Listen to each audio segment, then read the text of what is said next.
I'm using a marker pad. That's marker paper that can go in your croquis book. It's paper that you can use for your presentations, and it's also paper that you can use to do an illustration that's going to go in your portfolio. This paper is fairly translucent. You can see your sketches underneath, so if you wanted to redraw, to trace your own sketch, you can do that. It also tends to bleed color a little bit, so when you're working, put a sheet underneath here so that it won't ruin the sheet behind it. You can always put a slip sheet behind there. Color. Let's just take a basic color and do some rendering and figure out how the marker works.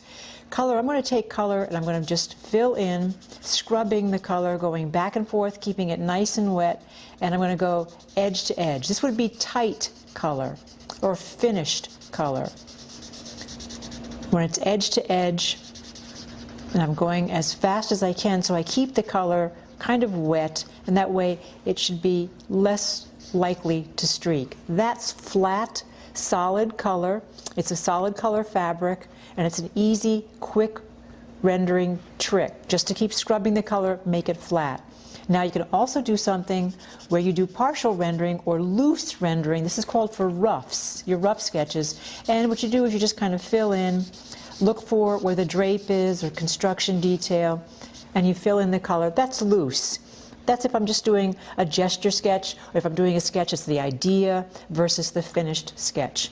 I can also do it with a light source and tell you that light is coming from this direction, so I'm going to fill in based on if there were light shining on the fabric. Not to make it a shiny fabric, but I'm just saying for partial rendering reasons. And again, I'm still scrubbing, taking that color and making it as loose as possible. I'm working with the folds so that you can see the fabric move in and out, get a sense of volume and drape. I'm also going to take the color and go back and try the exact same thing again, but this time what I'll do is when I'm finished rendering, again, I'm kind of scrubbing and going with the drape, using gravity to my advantage. And I can go back, shadow. Marker shadow, I can take, if this is a nice deep red, I can take a 50 gray and put some color behind the folds like this, just to, again, pump that fold forward, or to work with some of the crush lines in the waistband. So that's dimensional. Now I'm starting to get into dimensional. You can also call that tonal. So what would tonal be? Tonal would be where I take the marker and I'm trying to make it the color darker. So when I do that, I'm adding a little bit, or I could just work with a darker red too, but if you don't have a darker red, you can just work it out with your gray. Now that's getting modulated. The color has more depth than the flat color. I can also take color and work it so that I get some kind of interest in the texture, as if there was some kind of crinkle or slubs. So it doesn't have to be flat rendering. It could also be that this was a knit, you know, and I'm working with all the ribs, giving you an impression of the surface again in the fabric. That could be a knit. Or if I take the edge and I work with a marker, and at this point I'm now creating a sense of weave. So the way you use your marker is a way to express your fabric, your color, your fabrication, your drape, your volume. All of that's going to come across in your fabric. Your rendering, marker rendering fabrics. Okay, over here I've got a big kind of like puffy skirt. Lots of color. I'm scrubbing it. Now I've got gathers. What am I going to do about the gathers? This means there's a lot of construction at the waistband where all those gathers happen. So I'm going to take my gray, go into this and work my way behind these folds. I want to pump that fabric forward. I'm trying to tell you how deep and lush and full this skirt is. So there, I've just pumped that forward. Something else I can do is layers. I can separate something by saying, okay, look, this upper bodice is separate from the skirt. Now I've colored them as if they were separate, which helps. But wouldn't it be better if I could give you a shadow, and that'll really give you a sense of depth? So this is a functional shadow. It's giving you a sense of this separates from that. This was giving you volume and construction. Now I'm going to take the color and tell you that something's pleated. So instead of just scrubbing, I'm now going to work with the panel. I'm going to tell you that that is a pleat, and that's a pleated panel. So it's important that I get a sense of that color being in a section, in a unit, a draped unit.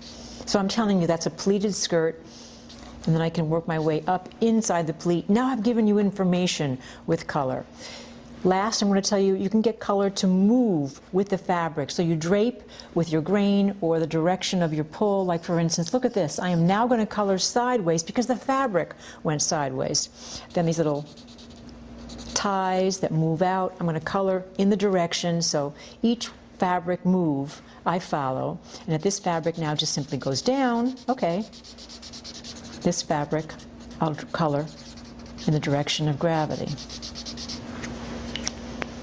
Shadow, I can use shadow and take the shadow to tell you where the fabric really crunched the most. I can tell you where the fabric overlapped, where it was on top of something. So that's how you make color work for you. Then I can go back in there. Now this is really talking about construction, volume, drape. It's about as full as you can get in a skirt, in detail, in construction, in the color for the fabrics, of a basic solid color.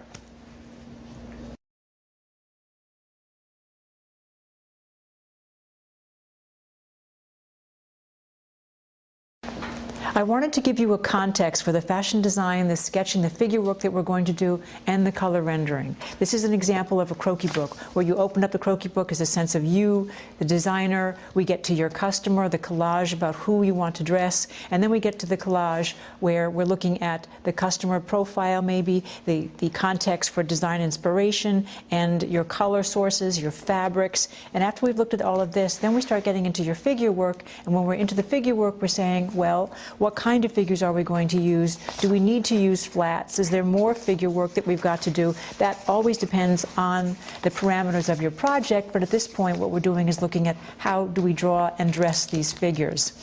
We also look at the paper in this kind of book, and the paper in this kind of book is pretty heavy. This is a marker, well, better watercolor paper, I would say, than for markers. But I'll show you how this works in the next segments. This is another kind of book that can also be a croquis book. This is the soft cover one. The soft cover one has very different paper in here. And if you're putting in your photographs, you're putting in your drawing, you very often take and lift papers. You kind of like tape them in. This whole thing becomes a real journal workshop kind of paper. You can put in folders. And this paper is much thinner. It's a whole different set of parameters when it comes to marker rendering, how it takes marker or watercolors. It's going to buckle a little bit with the watercolors. So we're going to look at different papers and how they react and what we can do with them. This is tracing paper, and I wanted to show you the marker paper because marker paper is something that we can draw on and then take this out and put it into our croquis books, our design journals. Tracing paper is this really super fine paper that we put over our sketches. So if I refer to tracing paper, this is what I'm talking about. It's not parchment, it's a different type. It's tracing paper, it's pretty thin. Markers, these are the markers that we're going to be using. We'll use a pen, we'll use pencil, so we get to use all of this in the next segment when we start working on our figures and color rendering.